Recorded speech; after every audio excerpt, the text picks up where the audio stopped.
Denver Nuggets opisyal ng pumirma ng bagong big man matapos nilang kunin si Moses Brown sa isang 1-year NBA deal. Ang 25 taong gulang na center ay nagpakitang gilas noong Marso nang hirangin siyang G-League Player of the Month matapos magtala ng napakalupit na averages na 23 punto at 6 na sentimo at 19 na punto at 9 na rebound bawat laro. Sa move na ito, dagdag puwersa na naman ang nadagdag sa frontcourt ng Denver. Matatandaan na kamakailan lamang ay kumuha rin sila ng veteranong si Jonas Valanciunas bilang backup kay Nikola Jokic. Ngayon may mas malalim na rotation ang Nuggets sa center position kung saan maaaring maging insurance piece si Brown at magbigay ng hustle minutes tuwing nagpapahinga si Jokic. Malinaw na gusto ng Denver na tiyakin na hindi mahihirapan si Jokic sa buong season kaya't patuloy nilang pinapalakas ang kanilang big man depth.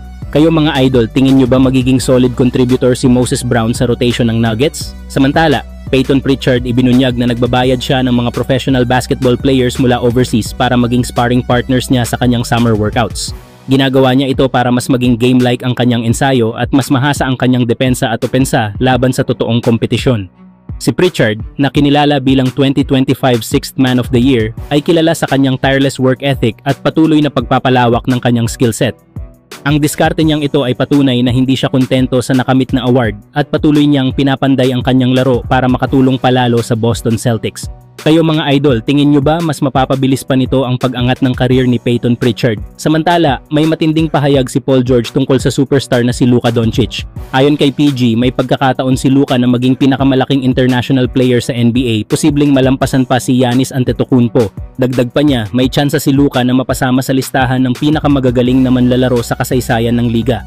Malaking respeto ito mula sa isang established all-star gaya ni Paul George na matagal nang nakakalaban si Luka sa pinakamalalaking yugto ng playoffs. Ipinapakita nito na kahit kapwa nila kinikilala si Giannis bilang hari ng international basketball, nakikita ng mga kapwa NBA stars na si Doncic ang susunod na hahawak ng trono. Kayo mga idol, sang-ayon ba kayo kay Paul George? Sa tingin nyo ba si Luka ang future face ng international basketball? Samantala, mainit na usapan ngayon sa NBA ang paparating na Austin Reeves sweepstakes. Noong nakaraang season, nasa ilalim ng kontrata ng Lakers si Reeves bilang isang 20 puntos bawat laro scorer kapalit lamang ng 13 punto at 9 na sentimo $1 million. Isang deal na maituturing na pinaka-bargain sa buong liga, pero malapit nang matapos ang bargain na iyon. Inaasahan na sa susunod na summer, tatanggihan ni Reeves ang kanyang player option at papasok sa free agency. At malinaw, hindi na siya bababa sa $30 million per year sa kanyang susunod na kontrata. Ngayon, malaking tanong para sa Lakers. Ikatatali ba nila si Reeves bilang long-term number 2 ni Luka Doncic? O baka sakaling may mga karibal na teams na susubok, umaasang matrade siya o tuluyang makawala sa Los Angeles? Isang bagay ang sigurado, magiging malakas ang mga trade deadline rumors at kung makalusot si Reeves hanggang free agency, aasahan natin ang isang matinding bidding war. Mga idol, sa tingin nyo ba makakayang ilak ng Lakers si Austin Reeves bilang core piece kasama ni Luka?